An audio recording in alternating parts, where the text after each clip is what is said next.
Hello everyone and welcome to the Section 2 example problems for the Abstract Modern Algebra lecture series. So we have 8 problems that we will be working out for Section 2. So let's get into working these problems. So for the first one, we are asked to find the orders of the following elements and groups. So we're asked to find the order of the element 7 in U9, the order of the group U14, the order of the dihedral group D3, and the order of elements 3, 6, and 8 in Z16.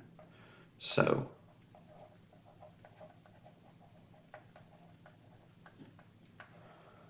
let's start with part A. So 7 in U9. Well, if you recall, the order of an element, at least with the multiplication operation, was where it's the smallest integer n that gives us the identity element. Or for our case, for this group, it would be where it's equal to 1 modulus 9. So let's check the powers of 7. 7 raised to the 1 gives us 7. 7 squared gives us 49, which is logically equivalent to 4 modulus 9. And then 7 cubed is going to give us 1 modulus 9, which is our identity. So the order of 7 is 3. All right, and then for part B, we have U14. Well, let's just write out what this group is once you figure out the integers that make it up. 9.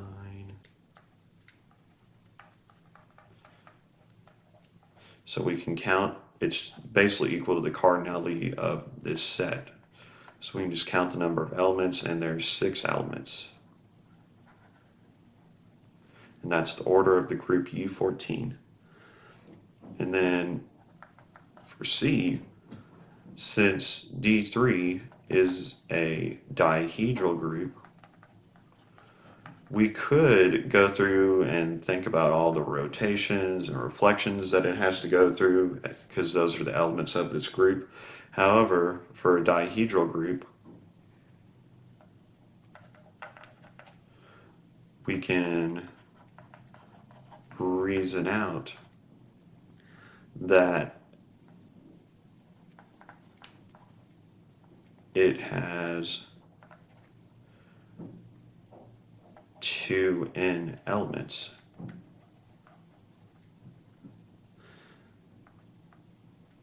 So we can just multiply that by 3, and we have 6 elements. So the order of the dihedral group D3 is 6. And now for part D, the order of elements in Zn, in addition, group is when an integer k gives us k times a, where a is a group element, equals 0 modulus n. However, an easier formula is the order of these elements a is equal to n over the greatest common divisor of a and n, where n is the number of elements we have in this group. For an addition group, it's going to be equal to n, or 16, because we had z16. All right, so knowing that, we'll just erase this so we can have room to write. So this is just so we don't run into problem 2.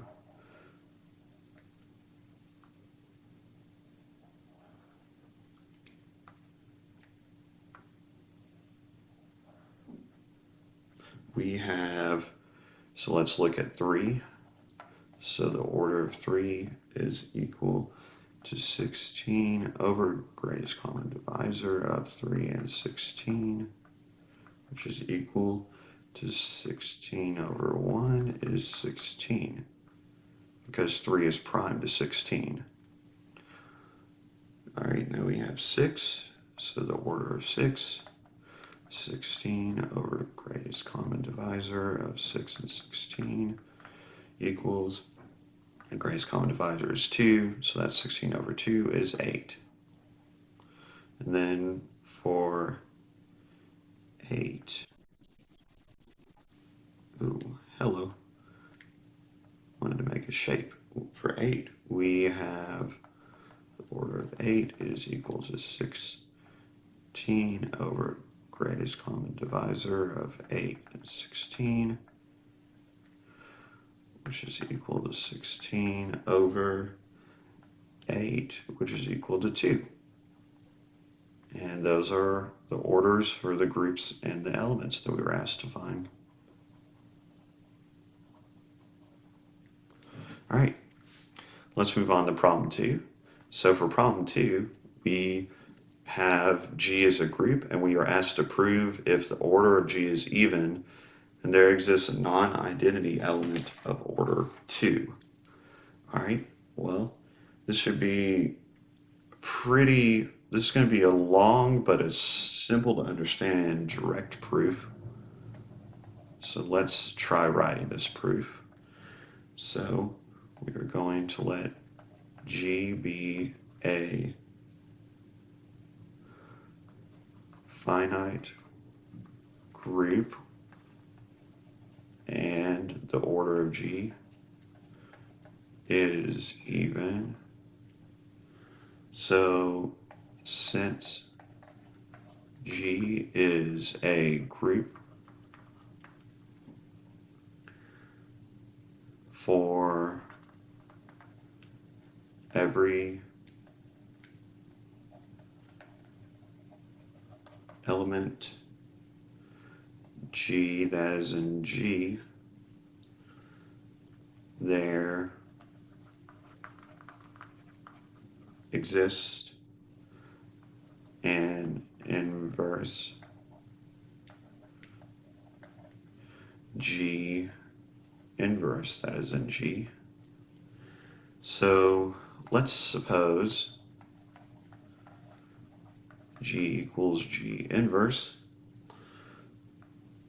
So then we have G squared equals the identity element, but we'll still define E as the identity element here. E is the identity element.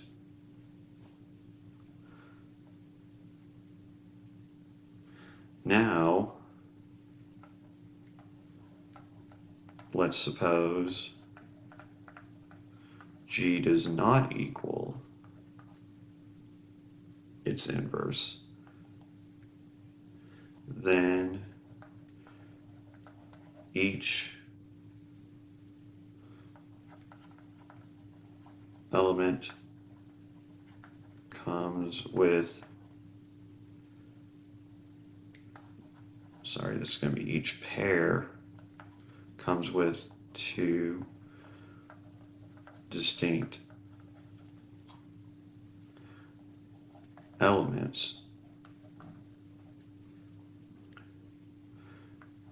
and thus is even.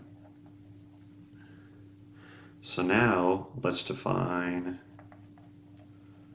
a set S as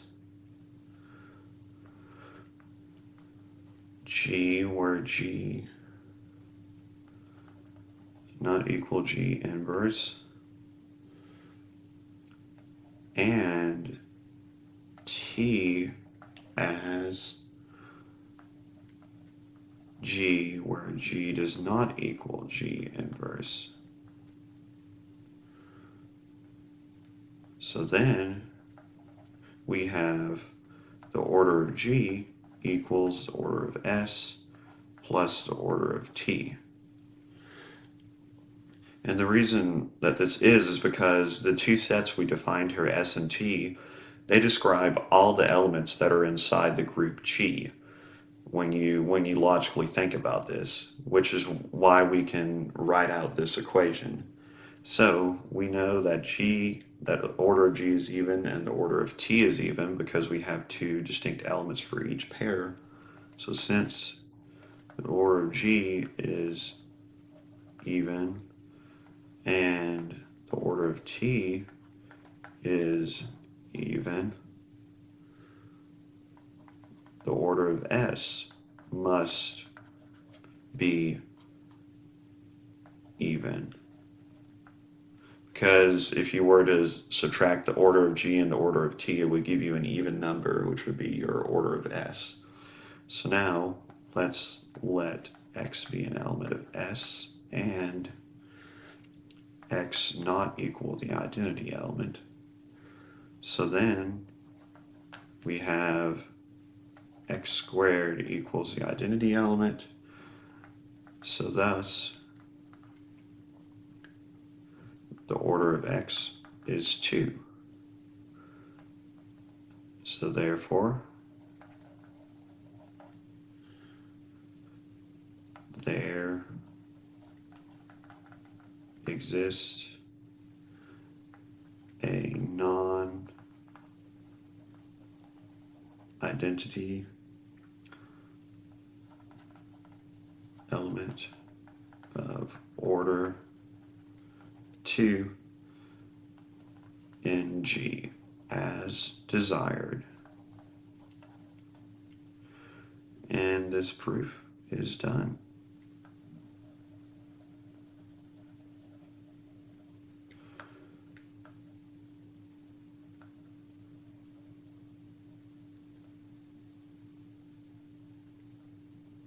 So we have proven that for a group, if we have an even order, then we have a non-identity element that has an order of 2.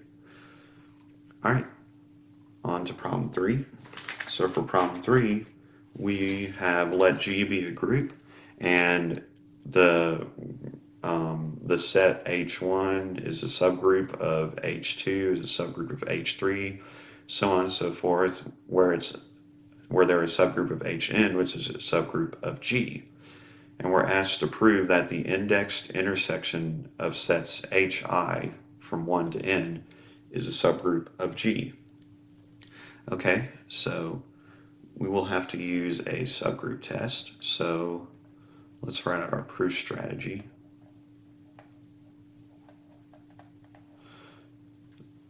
So we will use the one-step subgroup test to show that for all x and y that are in Hi, we have xy inverse, that's an Hi, and can then deduce for all x, y that are in the indexed intersection of sets Hi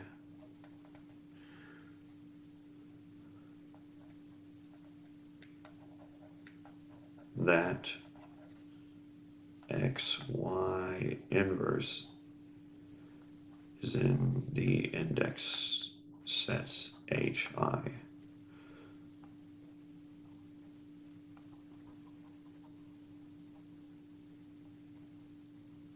Okay, so that being said, let's write out our proof.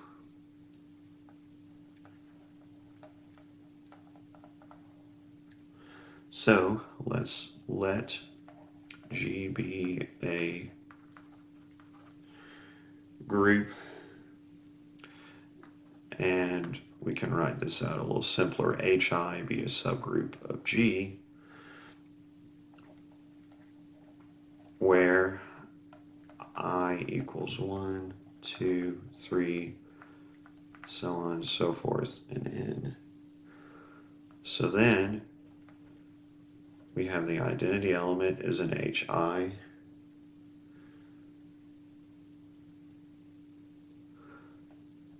So thus, the identity element is an element of our index sets of HI, and our index sets of HI is non-empty.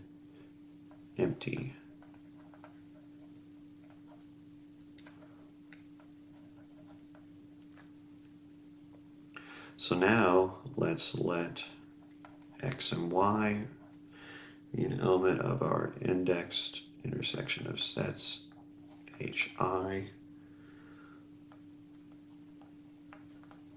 So then we have XY inverse is an element of HI, and thus XY inverse is an element of our index intersection of sets HI.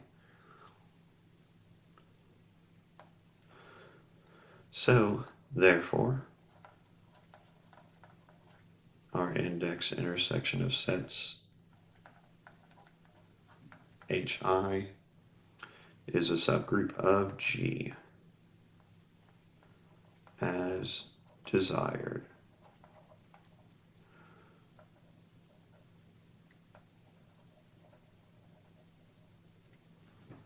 All right, that is it for problem 3. Now let's go to problem 4. So for problem 4, we have let G be an abelian group and H be the set of elements of G where their order is finite. So we need to prove that H is a subgroup of G. All right, so this will be similar to what we did in problem 3. We'll use the one-step subgroup test. So I'll just go right to our proof and not write out our proof strategy explaining that. So we'll let G be a group and H be equal to a set of elements X is.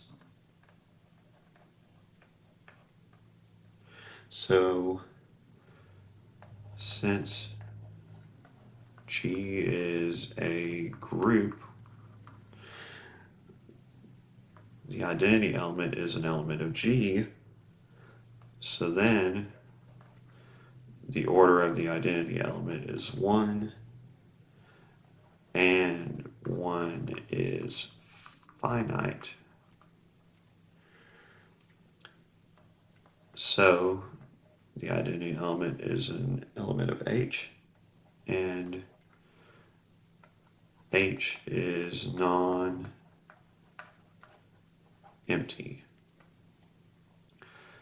Now let's let A and B be elements of H.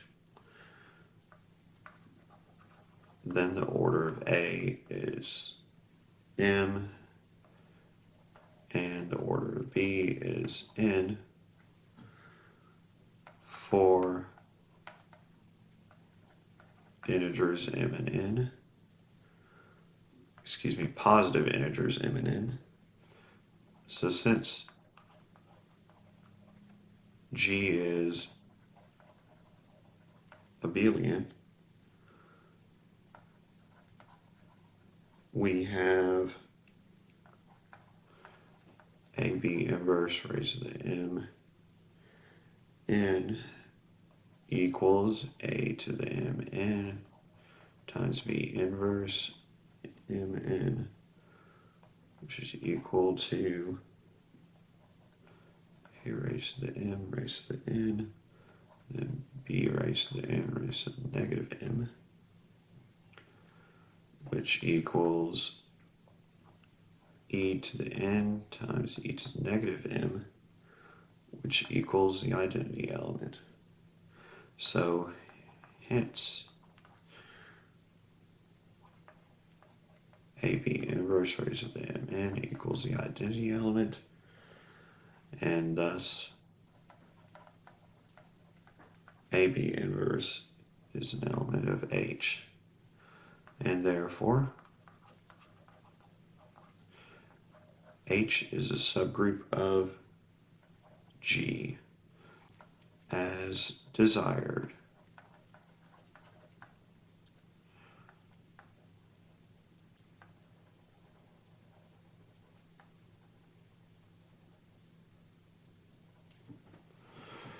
All right, that is it for problem 4.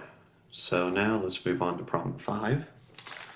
So for problem 5, we have the general linear group of matrices 2 by 2 of integers, and the group elements A is this matrix 1 with elements 1, negative 1, 1, 0, and B is the matrix is a 2 by 2 matrix with elements 0, 1, 1, and 0. We are asked to find the order of B and the order of A, B. So, for matrices, let me write out my solution title. For matrices, we have the identity matrix for 2 by 2 matrices is 1, 0, 0, 1. So we need to find, for B, we just need to find the order of B that gives us the identity matrix. And same for A, B. So let's start with B. So let's start by squaring B and see if that gives us the identity matrix. 0, 1, 1, 0, 0, 1, 1, 0. And for matrix multiplication, what we will do is, if you've never done matrix multiplication before, for the first element in our new matrix, we'll take this row, multiply by the elements in this row. So we have 0 times 0, that's 0, plus 1 times 1, that's 1. And then, now we will focus on this row for the next element. We have 0 and 1, that's 0. And then 1 and 0, that's also 0. And now for the bottom row, I keep erasing the wrong things. For the bottom row, we will take these elements and multiply, or it's kind of like factoring them with this one first. So we have 1 and 0, that's 0. Then we have 0 and 1, that's 0. Then we'll move on to this row next. We have 1 and 1, that's 1, and then 0 and 0 is 0. But if you've never multiplied matrices before, this is, thought I'd give a little walkthrough of how to do that. This gives us, this gives us 1, 0, 0, 1. This is our identity matrix, so the order of B is 2. All right, now for AB, first we got to find AB. So let's get our matrix A and B. Multiply A and B together. This gives us 0 plus 1, 1, plus 0,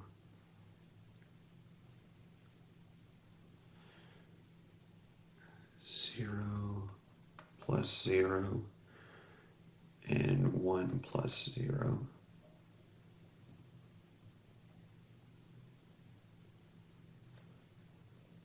My mistake, I got this wrong. That's supposed to be -1. There we go. And that's going to give us -1, 1, 0, 1. So now, let's start by squaring a and b.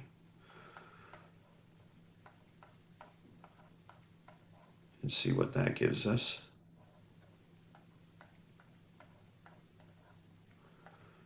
That will give us the matrix 1 plus 0.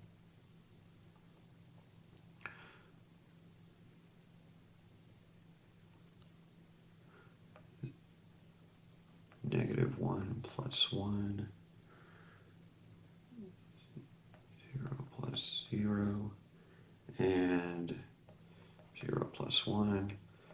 And that gives us 1, 0, 0, 1, which is our identity matrix. So the order of AB is 2. And that is it for this problem. So that's how you, that's one way you can find the order of matrices, or matrix elements. All right, problem 6. We are asked to find the centers of each of the following groups. We have G is a set of integers under multiplication, and H is the set of complex numbers with addition operation, and then J is the special linear group of 2 by 2 real matrices. So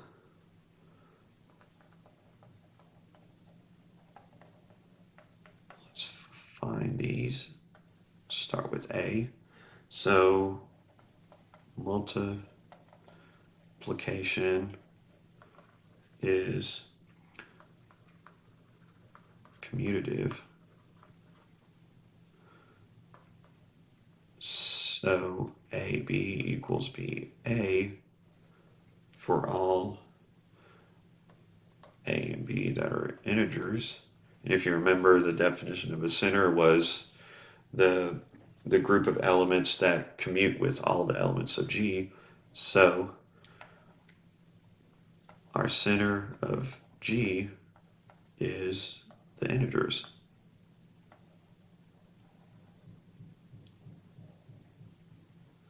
All right, for B, addition is also commutative.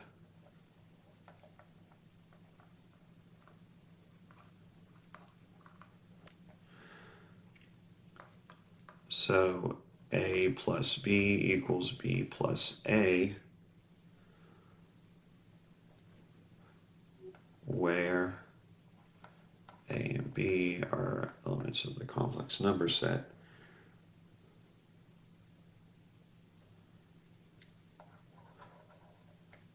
Let's define it like we did in part A for all A and B that are complex numbers. So therefore, our center of H is the complex numbers.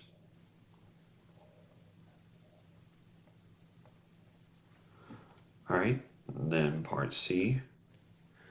So we need an element A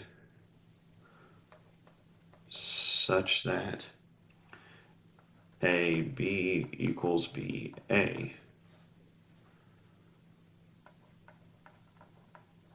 where A and B are elements of our special linear group, 2 by 2 real matrices.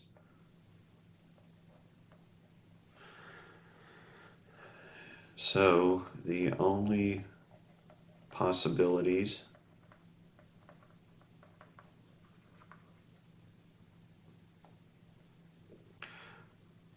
are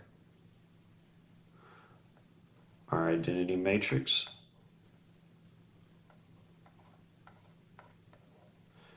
And our inverse identity matrix, or our negative identity matrix. Sorry, this isn't the inverse matrix. 0, -1. So therefore, the center of J is the set with the identity matrix and the negative identity matrix.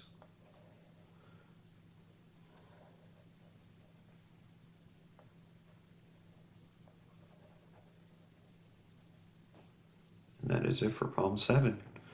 We found the centers of all these groups. All right, for problem 6, sorry.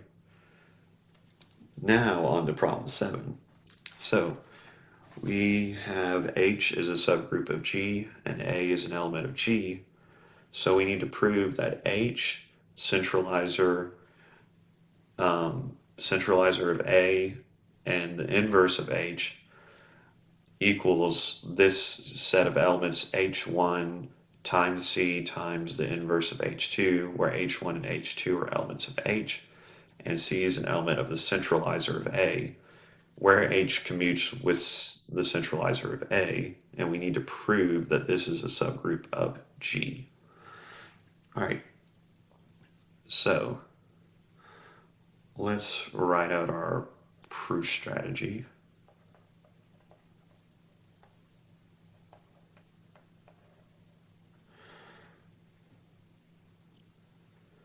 So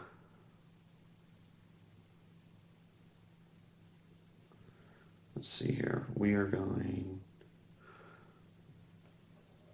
We will use the two-step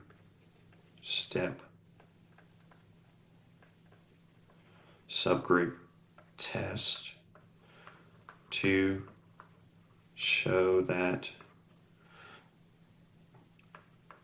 for all H1, C, H2 inverse,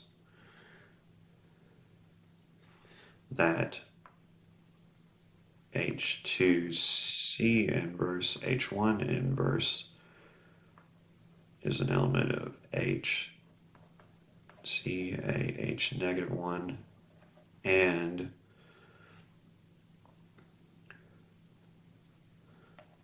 for all that needs to be lowercase, H, C, H2 inverse, that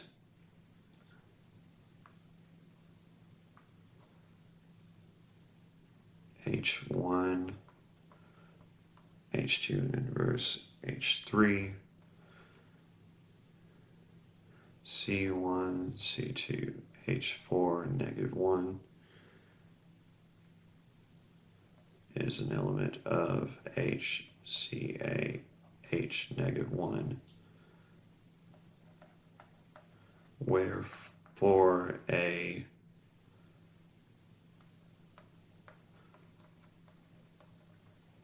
basic group,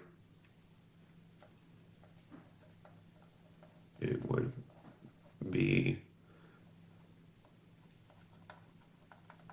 showing X inverse is an element of HCA, H -1 for all X, and XY is an element of HCA, H -1 for all X and Y. So I thought that I might include that last sentence just to make it a little simpler if you're confused about all the elements that we have in there as we work on our proof. Hopefully it will become clear where they're coming from. So let's write out our proof. So let H be a subgroup of G and A be an element of G. Since H is a subgroup of G.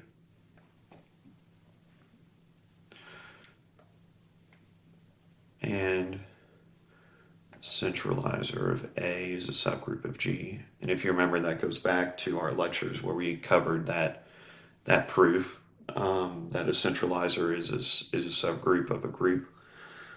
We have the identity element is an element of H, and the identity element is an element of C. A, where E is the identity element. So then we have E times E inverse equals E. And this is plugging an E into our set HCA H inverse. So therefore, the identity element is an element of H, centralizer of A, H inverse, and H centralizer of A, H inverse is non-empty. So now let's let X be an element of this set. So then X inverse is the inverse of H1 C H2 inverse, which gives us H2 inverse C inverse H inverse, which gives us H2 C inverse H1 inverse. So therefore, we have H2 C inverse H inverse is an element of this set for all H1C H2 inverse that is in this set. All right, now let's let X be equal to H1 C2 H2 inverse and Y be equal to H3 C2 H4 inverse.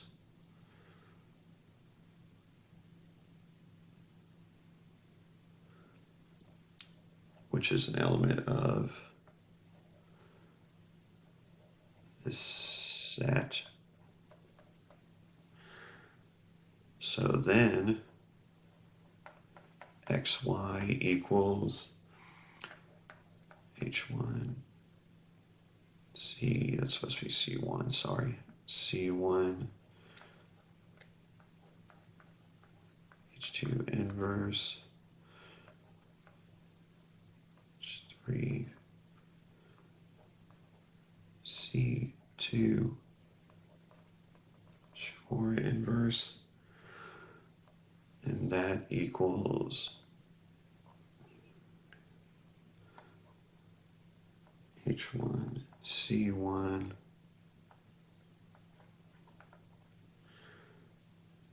H2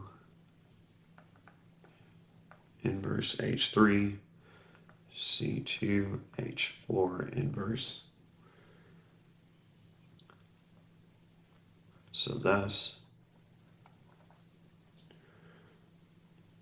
since we have the statement that H commutes with CA, we can rewrite this as H1 H2 inverse H3 C1, C2, H4 inverse. So hence we have H1, H2 inverse H3, C1, C2, H4 inverse is an element of H, C, A, H inverse for all H1, CH2 inverse that is in this set. And this is basically XY is present in our set for all of our elements that are present. So therefore,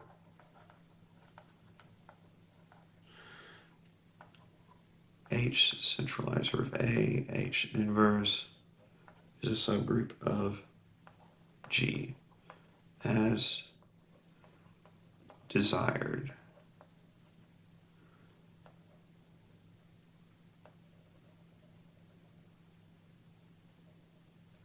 All right, that is it for problem 7. Let's go on to our last problem, problem 8. We are asked to find a subgroup of order 2 from the group U 2n plus 7. So this is the set 2n plus 7 with the multiplication operation. So let's write out our solution. Let's define what U2n plus 7 is. So it is the set of X that is in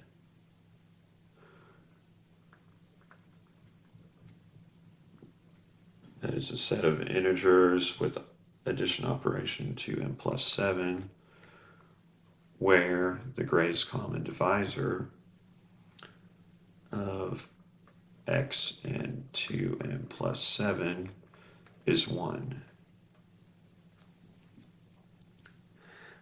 So for a subgroup of order 2,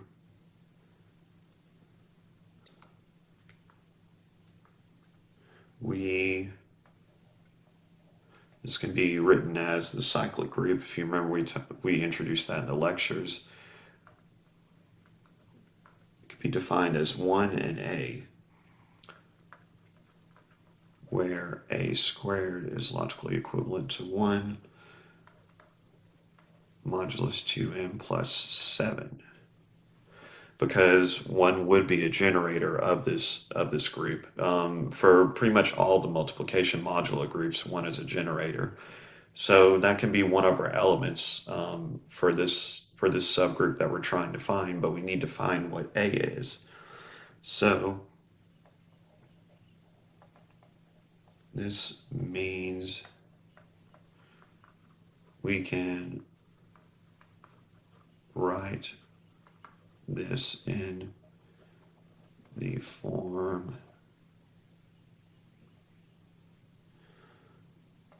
x minus 1, x plus 1 equals, or is logically equivalent to 0 modulus 2n plus 7.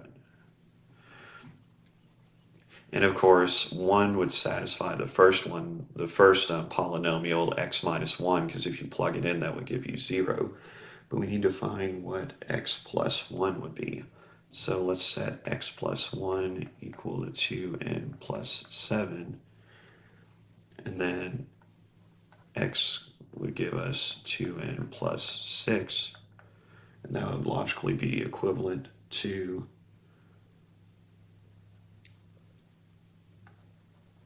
let's write it as this.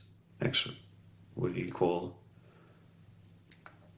let's write it like this. This would give us -1, which is logically equivalent to 2n plus 6 modulus 2n plus 7. because we're defining, what we're doing is for the other polynomial, we're finding its value and then defining that in relation to our modulus. So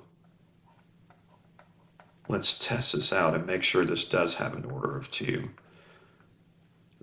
So let's multiply these polynomials, and it gives us this 24n plus 36. So if you remember and then here, let's subtract this from 1.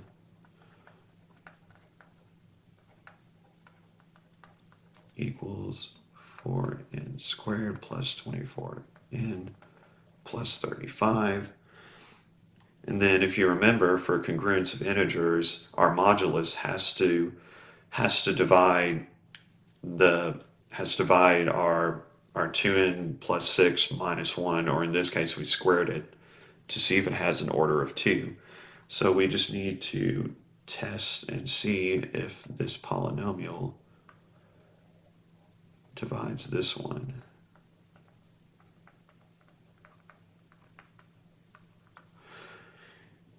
So to get to 4n squared, we multiply 2n by 2n. And that would give us 14n. Sorry, it's going to be minus 14n. And that's going to give us 0, 10n, and then we pull down the 35.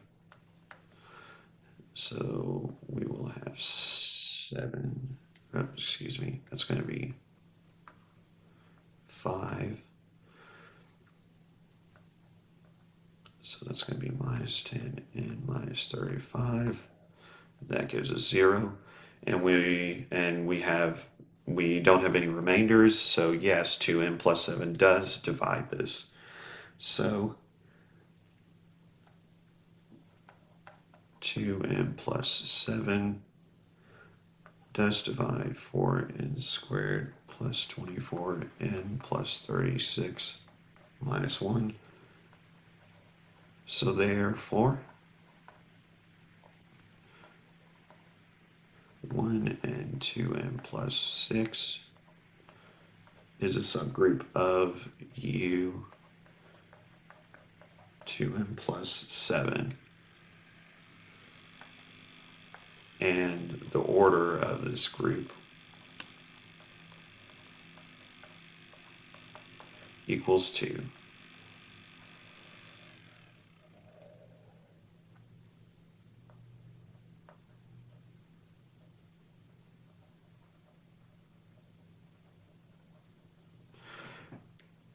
Try to make a better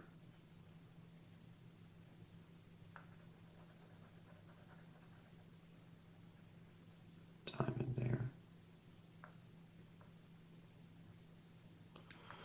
Well, I'll probably just go with that. It's probably the best I can draw. All right. Hey guys, thank you so much for watching. That is it for section 2 of the Abstract Modern Algebra lectures.